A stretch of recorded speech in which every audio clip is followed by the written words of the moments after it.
Today there are a lot of interesting updates from Crimea. Here, Ukrainian forces conducted a comprehensive multi-stage operation, which resulted in the destruction of a large Russian patrol ship of the Black Sea Fleet. It is important to note that these operations take weeks, if not months, to conduct, and most sources missed the scale and complexity of these operations by reporting on just the last thing that happens. Ukrainian forces do not have a fleet, and Russian warships are careful enough not to get in the range of Ukrainian anti-ship systems, as well as sea mines. So as you can imagine, it is extraordinarily difficult for Ukrainians to destroy the Russian fleet. Right now, Ukrainians have only two means to destroy Russian warships, with Strom Shadow missiles and with marine drones. When it comes to Strom Shadow missile strikes, they have become increasingly difficult because Russian forces made a series of adjustments, such as relocating their fleet to ports outside of the missile range and being constantly on the move within the missile range.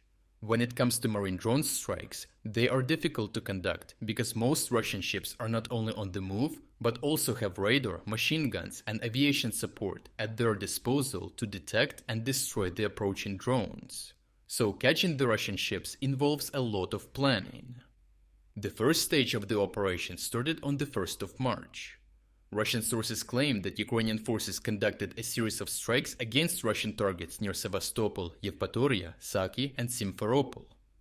According to Russian military analysts, the Ukrainian armed forces once targeted Russian aerospace forces airfields. In order to complicate the interception of the missiles and confuse the Russian air defense operators as to which missiles to prioritize, Ukrainians made sure to launch decoy missiles. The Russian Ministry of Defense stated that all missiles were intercepted and the airfields remained intact.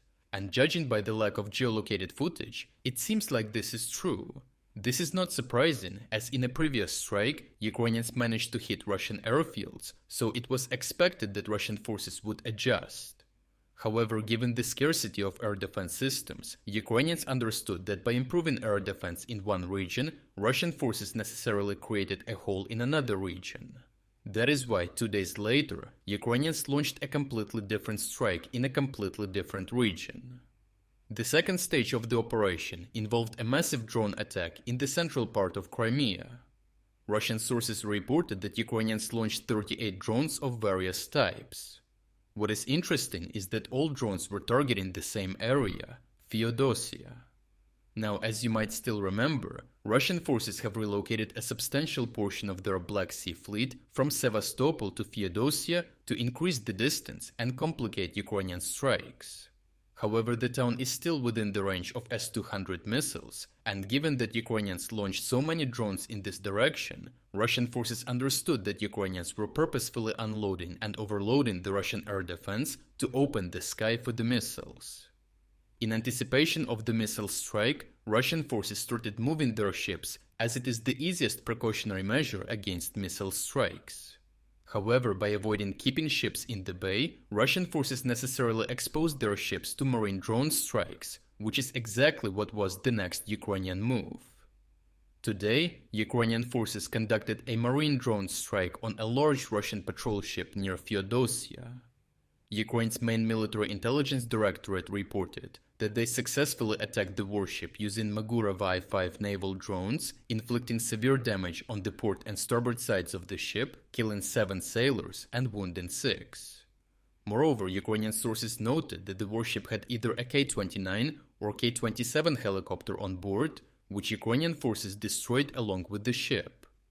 A Russian insider source claimed that after the initial naval drone strike, Russian forces tried to tow the ship back to port, but that the damage was so severe that the ship sank 5 kilometers off the coast. The Ukrainian Armed Forces Center for Strategic Communications reported that Ukrainian forces had disabled about 33% of the Black Sea Fleet's warships, including 24 ships and 1 submarine. The marine drones are improving day by day, and the success rate of these strikes has significantly increased over the last year. Ukrainian forces have discovered a major weakness in certain types of Russian warships. More precisely, most of them are inadequately equipped to defend themselves against such attacks. By improving the speed and stealth of the drones, Ukrainians are delaying the detection and leaving Russians much less time to engage the drones from machine guns or request support from aviation.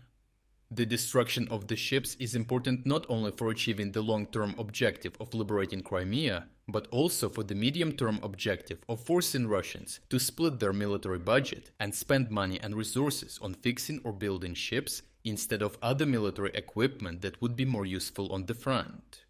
So in the medium term, the destruction of Russian warships reduces the pressure on the front lines, because Russians are allocating resources to ships instead of the front.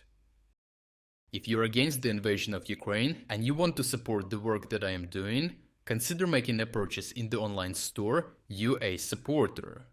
Here you can find a lot of products with Ukrainian symbols to not only show your support for this channel, but also for Ukraine. The link to the online store is in the description. Thank you for watching this report, and I will see you in the next one.